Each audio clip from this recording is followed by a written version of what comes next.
Hari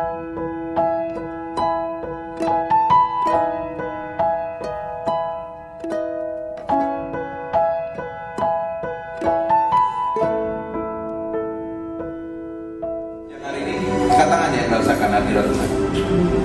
Lo nggak berani apa kan? Hadirat Tuhan itu begitu kuat kalau kita ini membangun keintiman setiap hari dengan Tuhan. Hadirat Tuhan itu berbicara tentang pribadinya. Hadirat Tuhan itu berbicara tentang pribadi Tuhan. Urapan berbicara tentang kuasa. Kalau setiap ibu-ibu hidupnya bergaul dengan Tuhan, memiliki keintiman dengan Tuhan, memiliki hubungan kedalaman dengan Tuhan, akan berbeda. Hidupmu nggak pusing dengan masalahmu. Orang itu pusing dengan masalahnya karena nggak memiliki hubungan kedekatan dengan Tuhan. Dia lupa Tuhan, jadi ingat masalah. Kalau mau hubungan dengan pribadi dengan Tuhan, kau kenal siapa yang kamu sembah, siapa yang kita layani, siapa yang kita layani siang dan malam. Kita tahu persis. Sekalipun ngadepin masalah, tekanan, hibitan, persoalan apa, Tuhan yang kita sembah manifestasi melalui kehidupan kita. Tapi kalau kita lupa dengan Tuhan, kita jadi ingat masalah. Kalau ibu ini ada bapaknya, ada bapak. Kalau kau ingin ngalami kemerdekaan, ngalami hidup merdeka di dalam Tuhan, harus bangun keintiman dengan Tuhan. Tanpa kita bergaul dengan Tuhan, hidup kita akan babak belur terus, akan hancur-hancuran terus. Kenapa orang Kristen hidupnya babak belur? Karena tidak memiliki hubungan kedekatan dengan Tuhan. Hanya sekedar ibadah, tapi hatinya jauh dengan Tuhan. Tidak ngerti firman, tidak praktek firman. Tidak heran orang model kayak begini ya, pintar ngomong firman tapi kelakuannya kayak setan. Ngeluh ngomel gerutu, mulutnya jahat dan kotor. Ibu-ibu dengerin khotbah saya kejam ya, dengerin di YouTube. Kata ibu ini kerjaannya marah-marah. 2 Korintus pasal yang ketiga ayat yang ke-17. Sebab Tuhan adalah roh, dan di mana adalah roh Allah, di situ ada kemerdekaan. Kalau hidup kita pengen merdeka ya, orang Kristen tuh harusnya hidupnya tuh enjoy, relax, menikmati Tuhan. Bagi kau yang melatih sudah berberat, datanglah kepada aku, akan memberikan kamu kelegaan. Tapi kenyataannya nggak semua orang Kristen lega hidupnya. Ribut, kegeran, berantem dalam rumah tangga, mulutnya seringkali ngomong yang jelek, terus dikirim masalah, dites, teriak-teriak, nangis. Lu mana kehidupan kemerdekaannya? Coba buka maskermu sebentar, kamu lihat mukanya bahagia matahari. Lu terekspresi dari muka kamu loh. Kalau orang hidupnya merdeka, itu enjoy, bisa senyum. Coba senyum kanan kiri, coba lihat, cantik-cantik semua ini, nggak ada yang jelek loh. Luar biasa ya. Kalau hidup kita merdeka, kita tuh enjoy. Kita hadapi masalah tekanan, kamu bisa senyum. Engkau mau apa Tuhan? Mau hidupku? Mau hatiku? Ambil. Mau apa lagi? Ambil semuanya. Ini hidup harus didedikasikan sama Tuhan. Kalau hidup kita nggak didedikasikan sama Tuhan, dagingmu yang akan kontrol dan mengendalikan, emosimu yang kontrol dan mengendalikan. Tidak heran kerjanya ngapain? Marah-marah, ngomong kotor, cerak-cerik, histeris kalau kena masalah. Lu Tuhanmu mana? Lu kalau kita ikut Tuhan bener ya, manifestasi Tuhan melalui karakterku dan sikapku lu. Lu kemarin itu saya seharian sama Ibu Aceng. IG saya itu dia orang buat tipu, banyak yang ketipu. Tapi saya udah bercakap, wis tak serahin aja ke Tuhan wis. Ini harusnya kan saya kesel marah ya, tak doain wis. Suatu hari nanti orang ini kalau bertobat, saya ajak ke liburan ke Bali, saya hotelnya saya bayarin, tiketnya saya bayarin, saya ajak makan enak, kita ngobrol lagi di Starbucks ya. Saya ingin berkati orang ini. Reaksi kita, kalau orang cinta Tuhan itu reaksinya itu benar seperti Tuhan mau. Kalau reaksimu benar, hasilnya benar. Reaksimu salah, hasilmu salah. Sebab Tuhan adalah roh, di mana ada roh Allah, di situ ada kemerdekaan. Bukankah roh Allah tinggal di dalam diri kita? Di Yesiel 36 ayat 25 26 dijelaskan, Tuhan memberikan hati yang baru dan roh yang baru. Hati yang baru jadi tempat tinggalnya Tuhan. Yohanes jelaskan loh, aku akan pergi kepada Bapa dan aku mengutus seorang penolong yang lain. Dia menyertai kamu, dia tinggal di dalam kamu, dan dia di atas kamu. Harusnya kita perkemenangan kan? Enjoy enggak? Loh kenapa kok kamu sering nangis-nangis cerita gitu? Kenapa orang Kristen babak belur hidupnya? Padahal disertai Roh Kudus. Padahal setiap hari jalan kemanapun ada Tuhan yang menyertai. Dia menyertai beside you. Dia nyertain kamu. Kita jalan kemana Tuhan menyertai. Sini, jalan. Ya, wih, tinggi ya. Kita jalan kemana? Jalan ke pasar. Lu Roh Kudus menyertai loh. Amin. Lagi ribut sama suami, terus kamu nangis, dia menyertai loh. Nangis-nangis dia ngerti loh. Ya, tapi kenapa kau kamu putus asa? Oh dia nyertai. Dia tidak hanya menyertai, tinggal di dalam kita. Yohanes 6:14 bacain. Tinggal di dalamnya, tidak hanya tinggal di dalam, dia mengurapi kita. Powerful nggak? Punya otoritas nggak? Kamu nangis, dia tahu. Roh Kudus tahu. Saya nangis nih, ini bareng Roh Kudus ya? Atau saya Roh Kudus aja? Dia nangis karena dikata-katain jelek, dikata-katain hal yang jelek, negatif, sedih di perasaannya.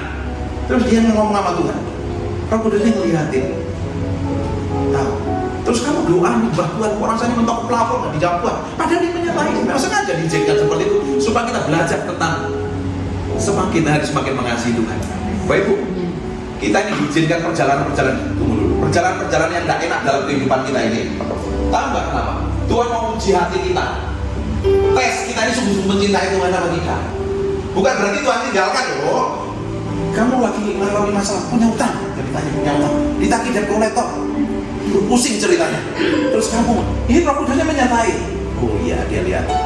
Semakin dia membangun hubungan keintiman dengan Tuhan, Tuhan akan lakukan sesuatu yang berbeda. Kasih Tuhan itu sama rata sama semua orang, tapi dia memperlakukan orang-orang tertentu dengan berbeda. Karena apa? Memiliki kedekatan. Bayangin kalau dia bergaul terus dengan Roh Kudus, hidupnya enjoy. Dia tahu Tuhan menyertai. Oh ya wes lah, ngadepin apapun aku tahu kok Tuhan nyertain aku kok. Nggak akan cemberut lagi, nggak akan stres. Saya tahu ngadepin masalah ini Tuhan menyertain aku, Tuhan bela aku. Apapun yang terjadi, Tuhan menyertai aku. Ngerti nggak sampai sini? Di mana ada Roh Kudus, di situ ada kemerdekaan. Kalau Roh Kudus menyertai terus, kamu mau di mana? Lagi ngalamin masalah apa kamu? Roh Kudus menyertai kamu ngalamin kemerdekaan. Ibu-ibu, Roh Kudus menyertai hidupmu. Lah ngapain kamu cerita nangis cemberut-cemberut? Halo. Halo. Sudah makan siang kan? Hari ini kita meski makan siang, nanti makan siang di rumah masing-masing ya. Dengerin baik-baik. Kalau kita bergaul dengan Tuhan setiap hari, bergaul dengan Tuhan itu bukan hanya doa, permohonan Tuhan berkati aku, anakku, cucuku, suamiku, mertuaku, rumah tanggaku, nenek moyangku. Tidak seperti itu. Bangun keintiman dengan Tuhan setiap hari. Waktu masak di toko, nonton TV, nyetir mobil, di mobil, bangun keintiman, komunikasi. Tuhan, aku tuh ingin kenal Engkau. Aku memiliki kedekatan denganmu. Aku ingin ngalami Engkau Tuhan. Kalau kita bergaul setiap hari dengan Tuhan, ibu-ibu bisa bayangkan, betapa powerfulnya Tuhan menyertai kita. Dan kita akan peka sekali dengan kehadiran Tuhan. Tapi kalau kita tidak bergaul dengan Tuhan, kita cuek saja, ibadah ke gereja ini sekedar ibadah, tapi hatinya mikirin bakmi. Saya nyoba mikir ini. Ada lagi yang ibadah tetapi mikirin babi panggang, mikirin besok bayar utang gimana. Hatimu nggak sungguh-sungguh sama Tuhan. Kamu nyembah harusnya didedikasikan sepenuhnya dengan Tuhan. Kamu bergaul dengan Tuhan setiap hari, memiliki kedekatan, kedalaman dengan Tuhan. Kamu sadar dengan Tuhan menyertai hidupmu. Semakin real manifestasinya, Tuhan semakin berkuasa, powerful. Dan kamu ngadepin masalah, kamu hanya diem aja. Aku tahu kok Tuhan menyertai aku, ngapain aku terus kamu diperlakukan buruk oleh orang lain, diperlakukan buruk, dikata-katain kasar, direndahkan. Cukup diam saja toh. Oh Tuhan menyertai, ngapain kita bela diri? Betul nggak? Tapi biasanya kita ngapain? Kalau dijelekin orang, direndahin orang, kita biasanya ngapain reaksi kita? Jujur loh ini loh. Marah, nggak terima. Loh aku kok diperlakukan begini? Nggak terima. Memang siapa dia? Dia belum tahu saya ya. Siapa kenal kamu?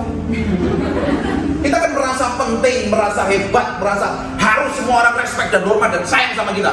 Tapi pada kenyataannya nggak semua orang sayang sama kita kan? Iya. Semua orang nggak cinta sama kita kan? Bahkan suamimu kadang juga nggak ngomongnya juga nggak tepat, kadang nyakitin perasaan, dan dia nggak minta maaf lah yang lebih parah. Itu. Tapi respon kita kan harus benar, karena kita tahu bahwa Tuhan menyertai kita. Amin. Amin. Amin. Tuhan menyertai hidupmu. Tuhan berjalan bersama kamu.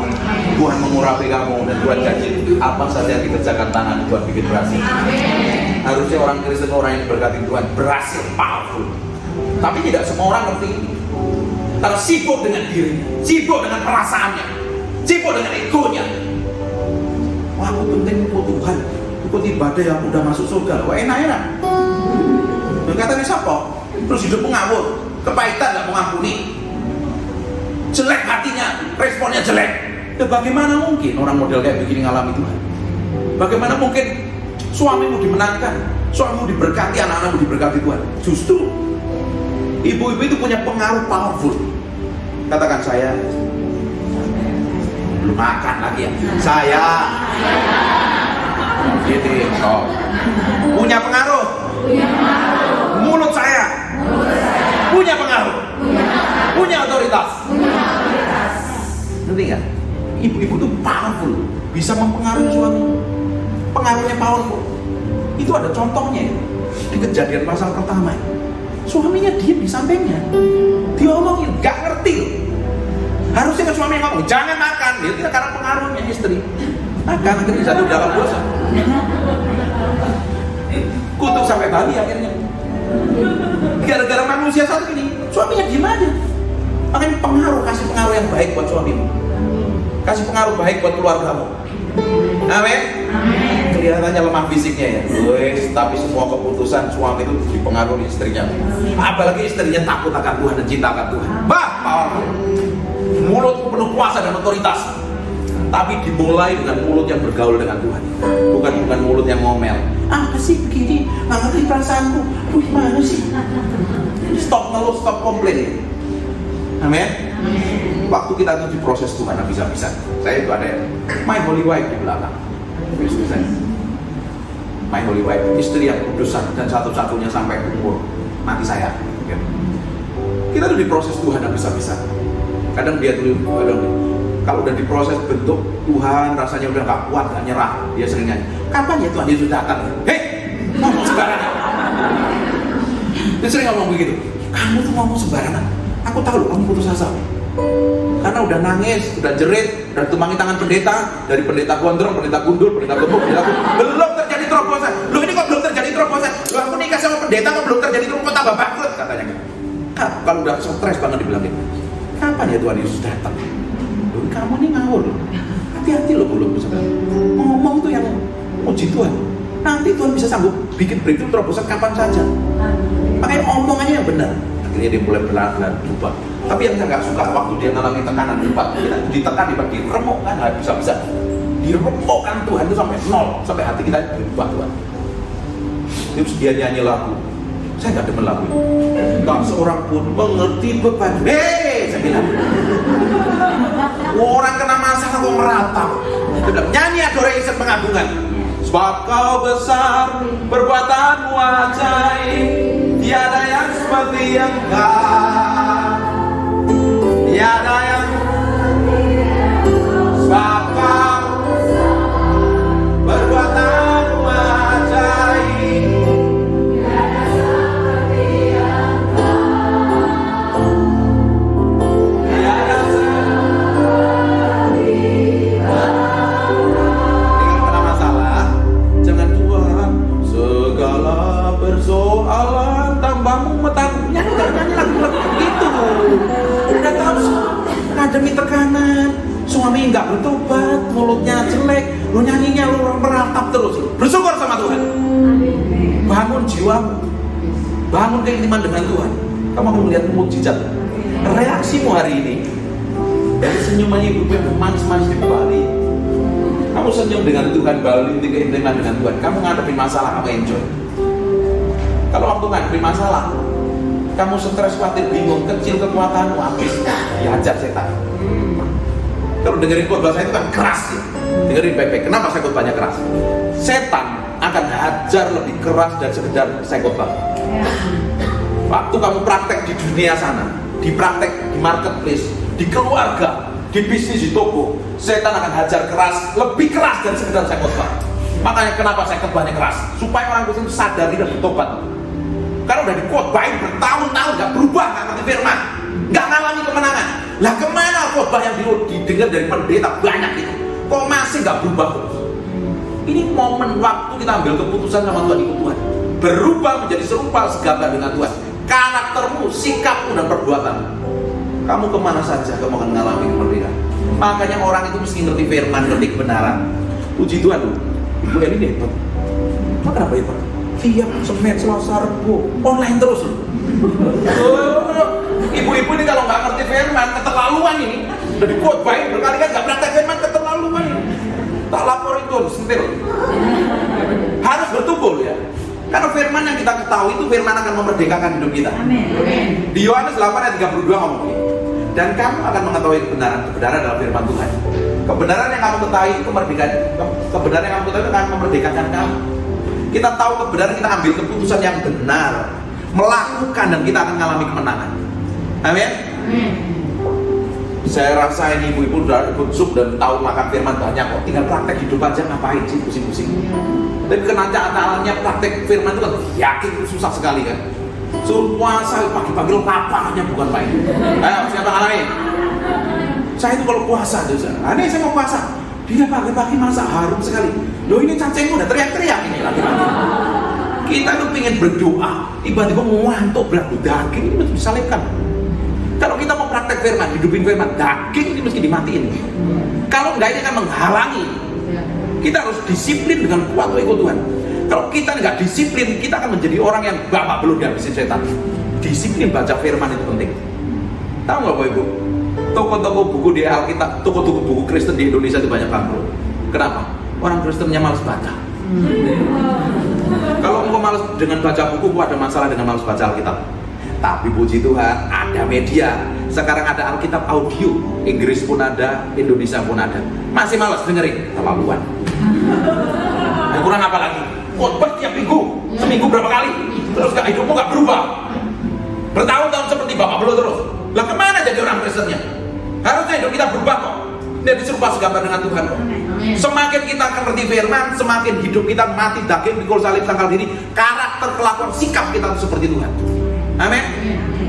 Kita dipanggil menjadi serupa segambar dengan Kristus. Bapak, ibu-ibu dipanggil bukan untuk merubah suamimu. Haleluya. Siapa yang berusaha merubah suaminya seperti Yesus dan ternyata tidak berubah, ternyata kesel. Aku tuh nikah sama kamu sudah 10 tahun, 20 tahun, 30 tahun, kamu gak berubah, masih nyebelin.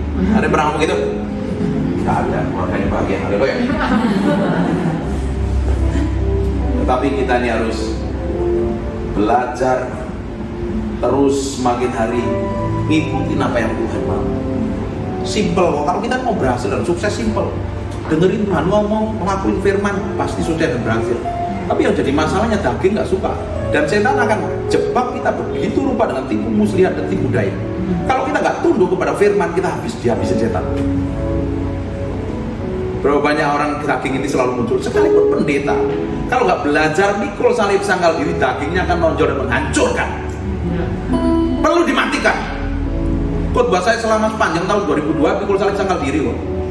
Orang yang suka marah-marah gak suka dengerin saya.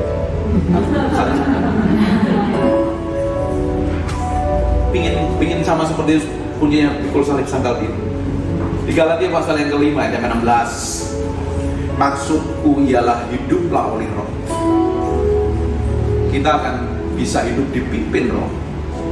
Kalau kita tunduk berdasarkan kebenaran firman Tuhan, pikiran, sikap, dan perbuatan, keputusanmu harus tepat seperti yang Tuhan mau. Jadi sekarang ini, kalau ngadepin masalah, tekanan, impitan, persoalan, patokannya what Jesus do, what Jesus did. Ini my English ini from Tegal, jadi nggak begitu bagus. Jadi patokannya itu Yesus. Kalau Yesus hari ini ngalami masalah seperti kita, dia apa yang harus dia lakukan? Apa yang harus dia bersikap? Jangan buru-buru ngomong, jangan buru-buru ambil keputusan.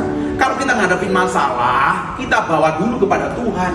Kalau ibu-ibu punya masalah, biasanya bawa dulu kepada Ibu Eli kan? Kalau nggak ke saya, telepon pendeta minta doa, enggak, saya nggak mau doa, kamu doa sendiri.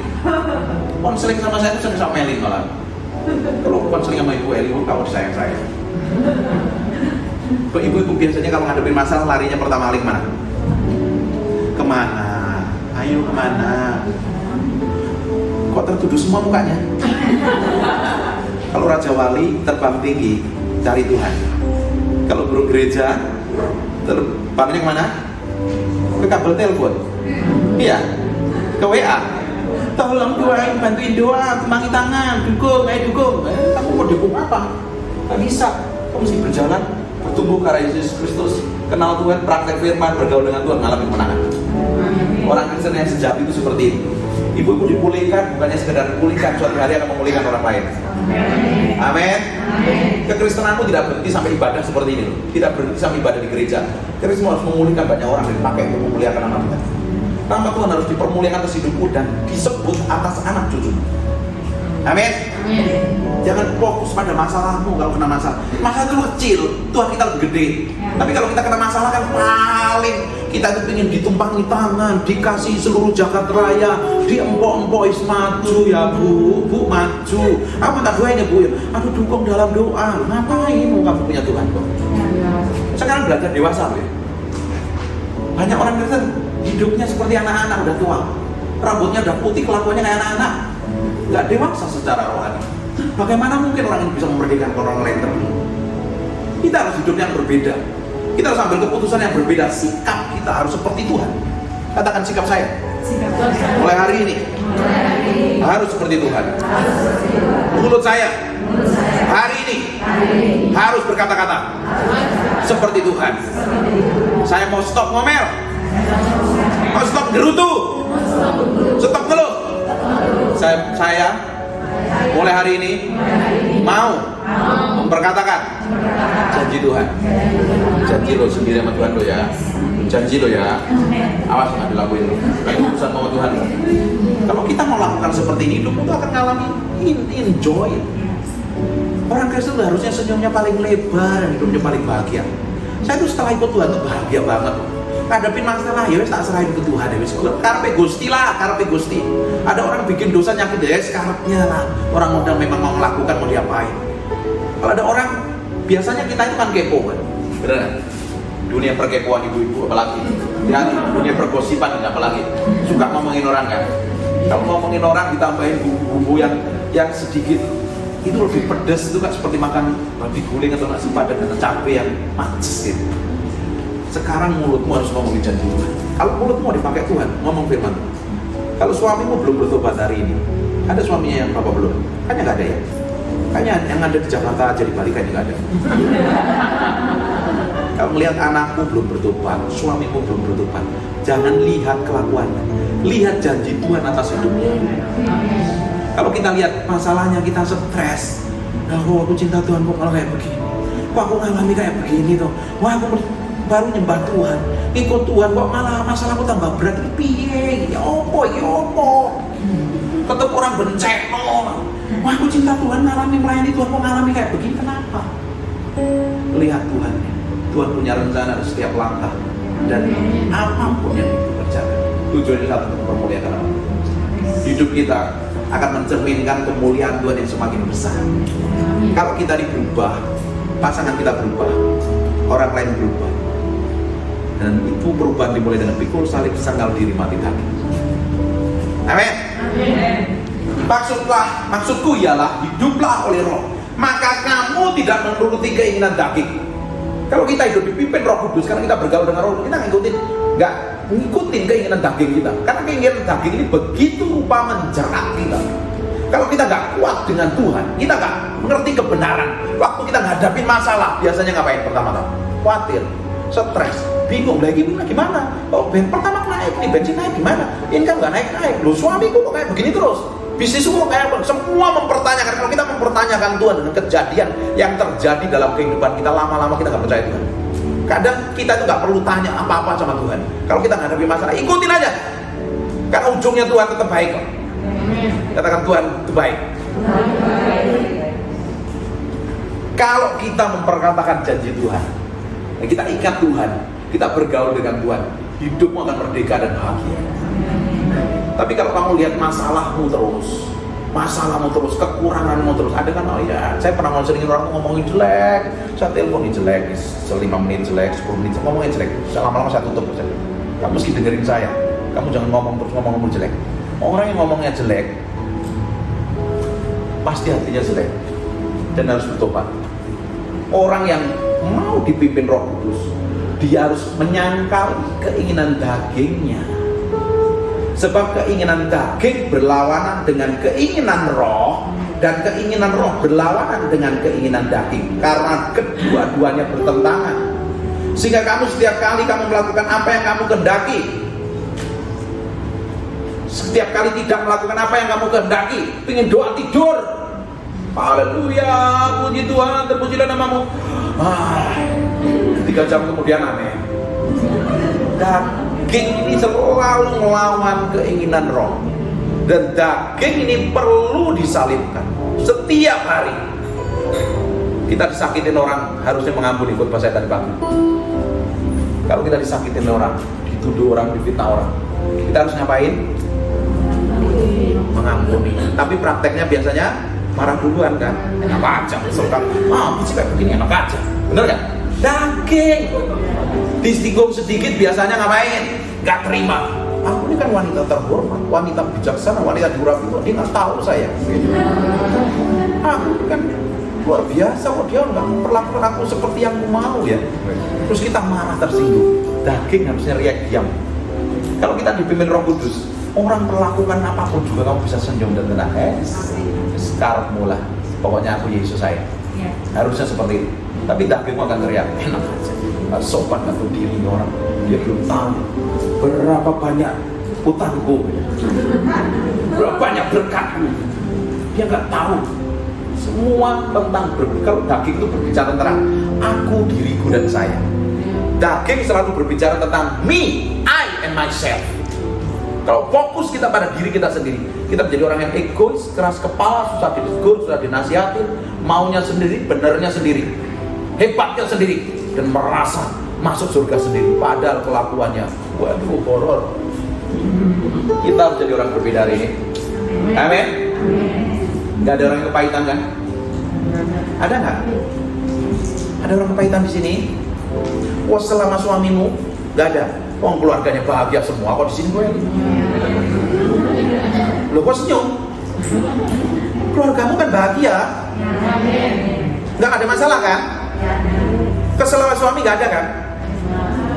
Nggak ada. Ada apa enggak? Nggak ada. Ada apa enggak? Jawab. Nih, kita kalau mau dipimpin Roh Kudus, kita harus melakukan kehendak Tuhan yang sesungguhnya tanpa ada kompromi. Jangan kompromi dengan daging. Daging ini nggak bisa dikompromi. Sekali daging ini kita kasih kompromi, kesel sama orang, nggak mau cepat ngampuni, nggak cepat mau minta maaf, dagingmu akan menjadi orang yang egois. Kamu jadi orang yang keras kepala, dinasihatin susah, ditegur susah, dengerin khotbah. Apa pendeta khotbah kayak nyinggung perasaan? Lu ada orang dengerin khotbah itu tersinggung, ada. Karena apa? Hatinya terlalu keras, nggak mau berubah. Kalau hidupmu nggak mau berubah, kok susah dipimpin Roh Kudus. Kalau nggak dipimpin Roh Kudus, hidupmu nggak dipenuhi Roh Kudus, kamu dipenuhi setan. Manusia itu tidak bisa kosong. Kalau nggak dipenuhi Roh Kudus, pasti dipenuhi setan. Aliatum tahu itu. Antum itu nggak bisa muatan negatif. Kalau nggak negatif, ya positif. Nggak ada yang netral. Manusia kalau nggak dipenuhi Roh Kudus, pasti dipenuhi setan. Lihat aja kelakuannya. Simple kan? Kamu dipenuhi Roh Kudus, terlihat dari kelakuanmu, dari tindakanmu, dari ucapanmu. Harusnya setiap hari kita dipenuhi Roh Kudus. Praktek hidup kita mencenangkan hati Tuhan, memuliakan nama Tuhan. Amin. Akan tetapi jikalau kamu memberi dirimu dipimpin Roh Kudus, ayat 18, dipimpin oleh Roh, maka kamu tidak hidup di bawah hukum Taurat. Perbuatan daging telah nyata, yaitu percabulan. Nggak ada di sini kan hidup dalam percabulan perzinahan kan? Semua benar bertobat kan? Kecemaran, hawa nafsu. Ini hawa nafsu biasanya yang mengontrol dan mengendalikan, susah ditaklukkan. Penyembahan berhala, ibu-ibu, Kita tuh nggak perlu ke gunung dalam menyembah berhala atau ke pohon. Tapi kalau engkau sudah menomor duakan Tuhan dalam hidup, engkau sudah jadi penyembah berhala. Halo? Halo? Tuhan harus jadi yang utama dan terutama dalam kehidupan kita. Apapun. Benar, waktu bangun tidur langsung ingat Tuhan? Atau ingat HP? Belajar nomor satukan Tuhan lebih dari apapun itu. Beri waktu lebih banyak sama Tuhan. Kunci berhasil ikut Tuhan itu ya nempel sama Tuhan, gak ada yang lain. Tapi seringkali daging itu nyeret kita untuk nempel ke sesuatu yang sifatnya itu enak dan nyaman. Daging selalu tidak suka dengan hal yang rohani karena mereka bertentangan. Dan itu daging harus takluk dan tunduk kepada firman. Kalau tidak, hidup kita dipimpin daging. Orang yang dipimpin daging, orang yang gak merdeka. Susah ngampuni, susah diajari, susah bertobat, benarnya sendiri, hebatnya sendiri, menangnya sendiri.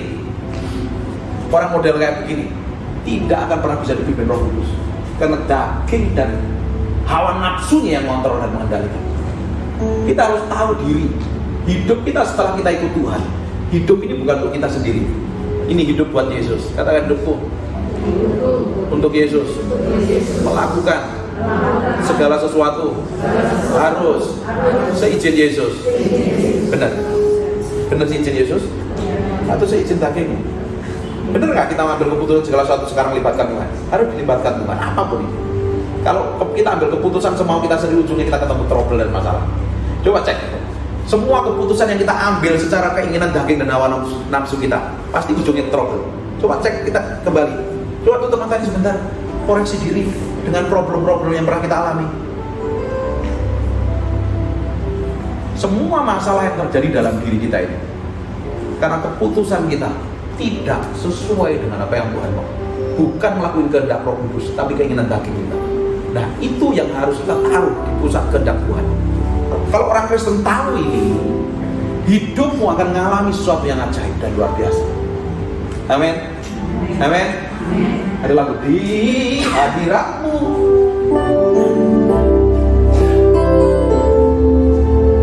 Di hadiratmu.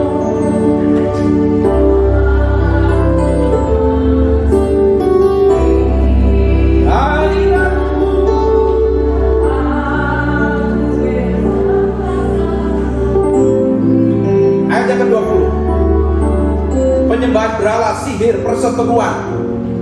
Tahu nggak perseteru? Perseteru itu gegeran, tapi nggak mau gegeran, nggak ribut, tapi nggak mau ngomong. Satu. Pernah satu? Tahu satu kan? Satu itu apa ya bahasa Indonesianya? Nggak tegur sapa. Nggak bertegur sapa. Pernah ngalami itu? Dia kesel kalau lihat mukanya, malas gua ada dia, aku nggak usah ikut ibadah dia. Kesel buat itu. Pernah ngalamin kayak gitu? Bertobat. Perselisihan, gegeran, berantem,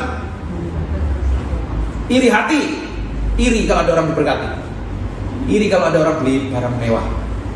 Ya memang kalau diberkati biarin aja beli barang mewah. Oh dia punya duit kok. Dia belajar dong. Kenapa kok dia punya duit? Belajar ilmunya supaya diberkati lagi. Iri ada orang pakai rambutnya disasak tinggi. Dan kalau kamu lu ada, ibu-ibu yang kayak begitu tuh ada. Saya ngomong itu berdasarkan kenyataan. Kalau rambutnya nggak disasak tinggi ya pergi ke salon toh. Beres toh. Iri hati. Ngelihat orang lain dipakai Tuhan iri, ngelihat orang lain diberkati iri, ngelihat orang lain pakai baju bagus iri. Sebenarnya kalau ada orang itu kesel, ada orang lain diberkati, hati kita itu yang benar ya ada apa? Kalau kita ini masih ngelihat orang lain dek gitu rasanya, hatimu belum beres, belum ada apa? Perlu diberesin. Pernah kan? Kita kesel sama orang, ngelihat mukanya langsung dek gitu. Kalau senyum pasti ngalami ya, benar nggak?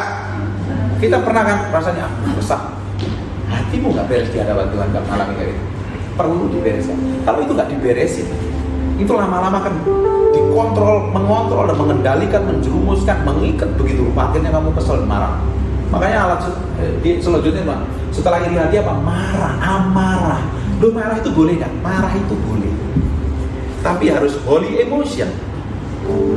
Bingung kan? Marah kudus. Oh jangan marah-marah terus, si suami bisa kabur. Marah yang suci, marah pada tempatnya, ini sudah aja marah. Yang nggak boleh itu amarah, yang nggak terkontrol. Orang amarah itu biasanya ngomongin nadanya tinggi, setelah itu langsung kempes. Dia nggak sadar, setelah marah dia melukai banyak orang. Saya tuh ada istri saya bertanya orang, kita tuh sering kali dengan ngomong dengan nada tinggi itu, ya wajar. Suami istri kan mengalami seperti itu ya, nada tinggi. Terus kalau itu langsung sama, hei adik, kamu tadi ngomongnya agak nadanya tinggi. Ayo diulangi lagi dengan lembut tadi, kurang lembut. Saya ulangi sampai 3 kali. Itu ada orang yang bilang tanya. Akhirnya apa? Kita tuh belajar mengendalikan diri dengan praktek hidup dengan orang di samping kita. Dan Tuhan pakai bentuk kita itu selalu dengan orang-orang di sampingmu. Terutama yang kamu paling cintai dan kasih. Siapa? Suamimu itu loh. Kalau nggak anak-anakmu, kalau nggak sopirmu, kalau nggak mbakmu, itu dipakai Tuhan membentuk kita. Loh, Tuhan itu bisa pakai pembantu kita untuk matiin daging kita loh. Tapi karena kita ini merasa sudah membayar, memberikan fasilitas, terus kita ngomong sembarang, dia manusia. Yang kita harus hormati. Pengen tahu kelakuan ibu-ibu ini benar-benar berjalan sesuai dengan apa yang Tuhan mau? Tanya sopirnya, tanya pembantunya. Dia akan ngomong jujur. Ayo, mana? Halo, kok mukanya kayaknya tertuduh? Apa? Orang yang paling dekat dengan kita, dia akan tahu proses kelakuan kita seperti apa. Ngikutin Tuhan, dipimpin Roh Kudus atau dipimpin daging. Kalau kita mau dipimpin daging, jalan terus, ujungnya kamu akan ketemu masalah. Kalau dipimpin Roh Kudus, kamu belajar pikul salib sangkal beli, matiin daging dan hawa nafsumu. Amin. Kepentingan diri sendiri. Pada dasarnya manusia itu merasa penting buat dirinya sendiri. Bener apa enggak? Kalau nggak percaya, lihat aja handphone isinya apa. Fotomu kan? Dan foto orang lain kan? Bener nggak? Terus dikit-dikit buka handphone, dikit-dikit buka handphone. Bisa jangan ini proyek ya Pak. Wah kayak penting, kita merasa penting. Dikit-dikit lihat handphone, dikit-dikit lihat handphone. Karena orang fokusnya pada diri sendiri. Orang itu kebanyakan, nggak tahu nggak kata selfie itu? Selfie. Fokusnya pada diri sendiri. Dan kenyataannya, HP kita isinya foto kita. Jarang simpan foto orang lain. Kadang foto istri aja jarang kok, foto suami jarang kok. Kebanyakan foto kita. Udah foto jelek kan diulang lagi ya, sampai banyak. Ayo, bener nggak? Ayo, bener nggak? Oh ini jelek, ini matanya kok katanya sipit, kurang lagi, foto lagi. Karena kita itu sayang pada diri sendiri. Kalau kita sayang pada diri sendiri, terus kita terlalu sayang dengan diri sendiri, akhirnya kalau ada apa-apa ini jeleknya ya. Jadi kita, wah dia nggak ngerti perasaanku, dia nggak ngerti mauku. Terus suamimu nggak ngerti perasaanmu, nggak ngerti mau, terus kamu kesel. Ibu-ibu kesel. Terus kamu pikir suamimu Yesus ngerti semuanya. Siapa yang anggap suaminya seperti Yesus harus ngerti perasaannya. Loh itu ada istri saya. Saya kalau berpamit dia itu sebenarnya nggak suka ikut pergi-pergi. Karena kita kayak tadi contoh. Dulu waktu kita nikah pertama kali, waktu masih menikah, sekarang kita nikah udah belasan tahun. Dulu 6 tahun pertama nikah, dia selalu tuntut saya seperti Yesus. Bayangin. Makanya nggak pernah ketemu.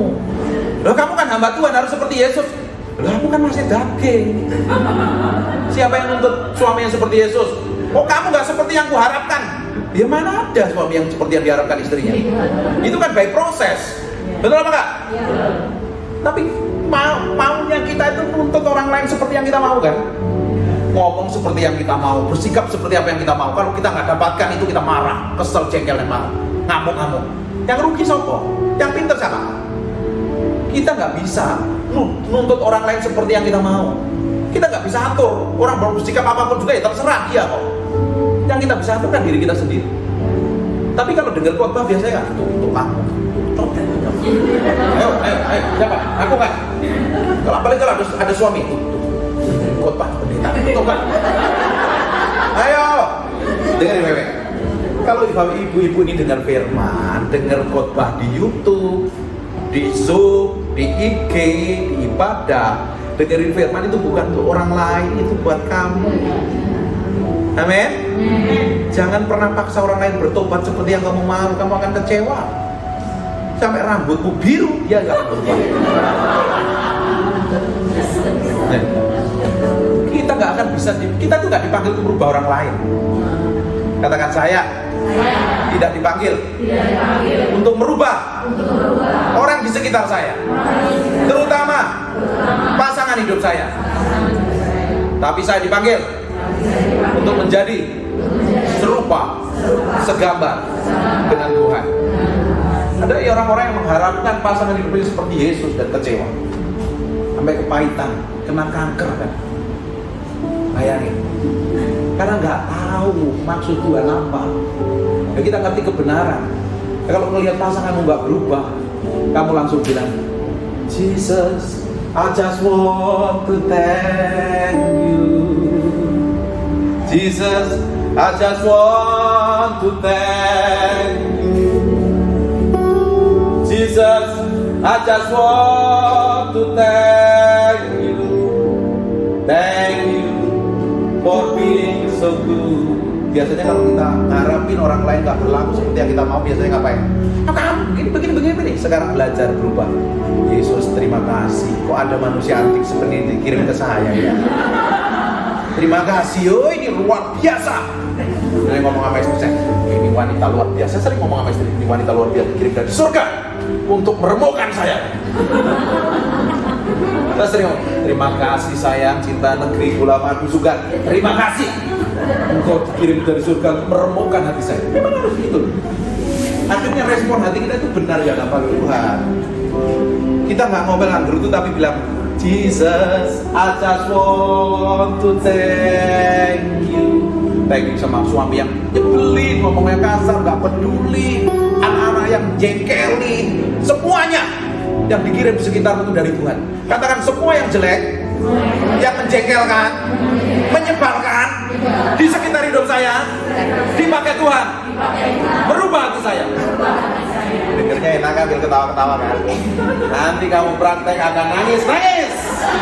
Aduh Bu Eli gak kuat aku. Aduh kok kayak begini. Aku baru ikut ibadah gak tahu. Pendeta dari Jakarta ngomongnya begitu, sekarang aku praktek. Ini saya udah ngalami kemarin. Tuh seharian. Loh, tiap menit diteleponin Pak, saya udah tertipu 1.300.000. Loh, itu HP saya dia. Bukan HP. IG-nya dia kok dipakai tipu sampai hari ini loh. Saya bilang, istri saya pulang, loh kamu tuh kok enjoy ya? Katanya. Istri saya, loh kamu gak pusing kan? Enggak. Lah ngapain kok Tuhan kok pusing? Nah itu kan masalah. Lah yuk ada Tuhan yang Tuhan bela kok. Tapi kebanyakan kita, reaksi kita seringkali salah karena ada masalah. Kalau reaksi bermasalah atau menghadapi masalah, diputar lebih lama. Nggak kelar, nggak selesai. Tapi kalau respon hatimu benar, kamu bilang, Yesus, terima kasih ya Gusti Yesus, Tuhan Yesus, terima kasih. Kok kirim apa lagi? Orang yang menyebalkan lagi, kirim 10, aku akan senyum. Kamu kan ngalami kemenangan, hidup makanya enjoy. Orang disinggung sedikit, ada mukanya udah berubah. Kenapa kamu kok begitu? Enggak. Loh kamu kenapa? Enggak. Tapi nangis. Yeah. Perempuan itu unik loh. Spesial loh perempuan itu. Saya memahami perempuan sampai hari ini belum ngerti kadang. Karena spesialnya. Ibu-ibu tuh spesial di mata Tuhan. Unik, luar biasa, sensitif kadang, perasaannya kadang kontrol dan mengendalikan. Tapi kalau udah dipulihkan Tuhan, wow, powerful. Dampakmu gede. Ngomong sama siapapun orang tuh bisa tercengang-cengang. Ke pasar ngobrol bisa lama loh. Kok bisa ngomong kayak begini? Akhirnya dia bertobat. Bisa loh. Ngobrol ketemu makan. Kalau ngobrol sama ibu-ibu kan gak cukup sejam kan? Ayo. Sekarang kalau ngobrol ngomongin tentang Tuhan, akhirnya powerful dan dahsyat dalam kehidupan kita. Lanjut. Percideraan dan roh pemecahan. Gak usah ngomongin jelek-jelek tentang orang lain, tentang suami. Dia omongin yang baik. Gak usah ngomongin jelek sama siapapun. Kalau kita gosip, ngomongin jelek siapapun, sama siapapun juga, kita itu sudah melanggar hukum Allah yang ke-9. Apa cari hukum Allah yang ke-9? Keluaran 20. Apa? Nanti kembali ke Galatia. Makanya harus belajar. Ini dikendalikan. Saya bilang, mulut kita adalah nabi masa depan kita. Mulut ibu-ibu adalah nabi buat masa depan. Kamu menghasilkan yang baik, tabur yang baik, bersikap yang baik. Keluar ke pasal yang ke-20, hukum Allah yang ke-9. Apa? Jangan. Biasanya kalau gosip gimana? Padahal beritanya belum benar tapi ngomongin. Saya tuh kalau ngomong sesuatu saya mesti cek dulu. Takut saya salah. Terus takutnya saya ngomongin nanti itu ternyata nggak benar. Saya bisa ini. Kita mesti belajar ke mulut kita, dikendalikan, dikontrol oleh firman Tuhan, supaya kita nggak menyakiti hati Tuhan. Amin. Yang kita pikirkan sekarang hati Tuhan. Amin. Sekarang itu kalau mau bertindak, mau bersikap, mengambil keputusan, yang kita pikirin pertama kali hati Tuhan. Ini nyakitin apa tidak? Ini ngelukain hati Tuhan apa tidak? Kenapa? Bisa di silent dulu. Main terus. Kita yang kita pikirin adalah hati Tuhan. Kalau kita pikirin hati Tuhan, kita nggak mau nyakitin hati Tuhan. Tuhan akan perlakukan hidupmu berbeda. Kasih Tuhan itu sama rata, sama orang berdosa sama. Setiap orang juga kena matahari kan. Orang kerja keras pasti diberkati kan. Benar apa enggak? Tapi ketika kita memiliki hubungan kedekatan yang berbeda, kita punya favor, punya kemudahan lebih. Kalau dekat sama Ibu Eli dapat favor apa? Makan restoran enak. Dekat. Kedua, diomelin, harus hidup benar kamu, harus taat-taatan. Karena dekat. Kita tuh kalau dekat, kita bisa ngomong apa aja, ya Bu. Tapi kalau jauh ya ngomong ya sungkan. Kalau kita dekat sama Tuhan, Tuhan akan singkapkan banyak hal dalam hidup kita. Singkapkan pewahyuan, singkapkan rencananya. Loh, kamu pengen tahu rencana Tuhan masa depanmu? Yang nggak jelas itu. Tapi kamu jauh dengan Tuhan, kamu dapat apa? Sekarang mesti bergaul dengan Tuhan. Kalau semakin kita nempel sama Tuhan, hatimu nempel sama Tuhan, orang yang nempel sama Tuhan, kelakuannya pasti seperti Tuhan. Kamu nempel dengan daging, kelakuanmu seperti daging. Kamu nempel dengan dunia persis seperti orang ini. Kedengkian, dengki ya tadi kita bahas. Kemabukan nggak ada yang suka sake kan di sini. Pesta pora dan sebagainya. Ini kan semua perbuatan daging. Terhadap semuanya itu kuperingatkan kamu, seperti yang telah kubuat dahulu, bahwa barang siapa melakukan hal demikian, ia tidak akan mendapat bagian dalam kerajaan Allah. Ini Paulus ngomong sama jemaat di Galatia. Jemaat Galatia itu jemaat sudah Kristen. Tapi sekarang orang pikir orang Kristen sudah ke gereja merasa masuk surga, tapi perbuatannya jahat di hadapan Tuhan. Kalau kita melakukan perbuatan yang tadi itu, Alkitab ngomong tidak mendapat bagian dari kerajaan Allah. It's gone. Masuk dalam kegelapan. Jadi hidup kita itu mesti hati-hati. Bukan sekedar hati-hati. Hidup kita harus tepat melakukan seperti yang Tuhan mau dan inginkan. Kalau kita melakukan tepat seperti yang Tuhan mau dan inginkan, hidupmu akan hati-hati. Kata-katamu hati-hati, sikapmu hati-hati. Orang Jawa bilang ada tepo selironya. Tepo tepat seliro awak. Bisa menempatkan diri di tempat yang tepat di hadapan Tuhan. Tidak jadi orang sembrono. Orang model kayak begini, kalau salah cepat ditegur dan bertobat. Punya kepekaan yang tajam di dalamnya. Hidupnya pasti berbeda. Gak akan stres, gak usah bingung, gak usah kacau. Udah berapa jam? Udah sejam belum? Berapa menit? Lama lu, sejam. Lanjut, sebentar lagi selesai. Sebentar lagi selesai. Pingin selesai ya? Biar kayak gini loh, kayak seakan-akan kamu tuh nggak pingin selesai. Sebentar lagi selesai, jangan dong. Ya ulang lagi. Sebentar lagi selesai. Enggak. Sebentar lagi mau selesai nih. Orang haus terlapar akan Tuhan. Haleluya. Tetapi buah roh ialah kasih, sukacita, damai sejahtera, kesabaran, kekurangan itu seringkali udah hafal dari sekolah minggu. Kebaikan, cinta, kelembutan, penguasaan diri, tidak ada hukum yang menentang. Hidup kita akan menghasilkan buah roh kalau hidup kita ini kerja sama dengan Roh Kudus.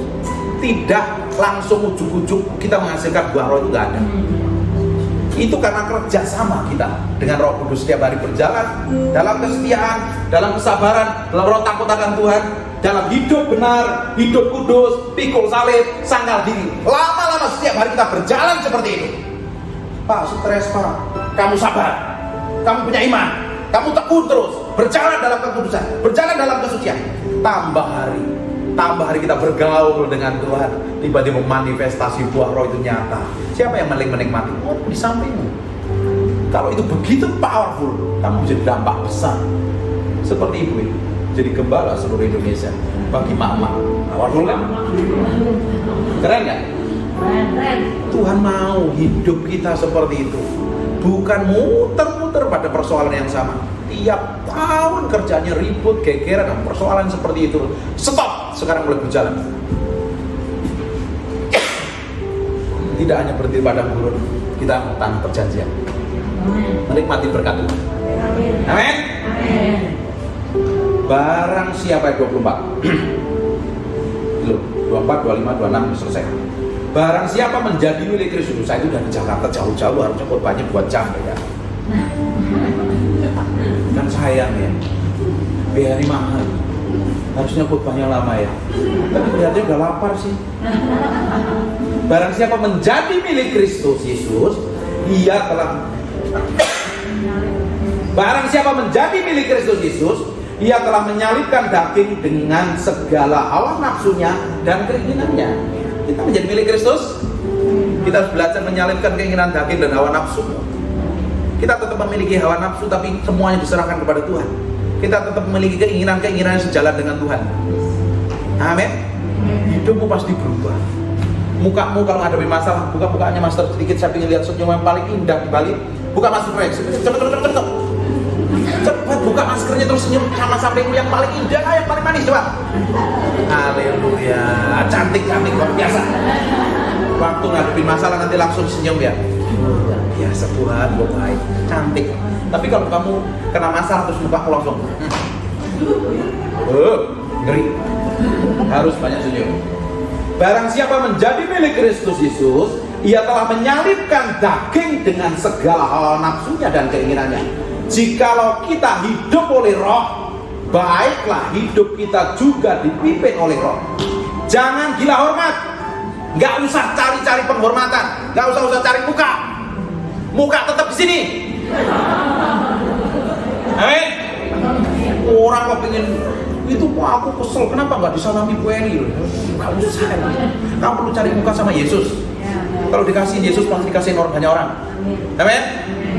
Mukamu tetap di sini, nggak usah cari muka yang tempat lain. Jikalau kita hidup oleh Roh, baiklah hidup kita dipimpin oleh Roh. Jangan kita gila hormat, jangan kita saling menentang dan saling mendengki. Jangan gegeran, jangan berantem, tapi senyum yang paling manis polwis. Hidupmu pasti bahagia. Amin. Bangkit berdiri sama-sama. Jesus.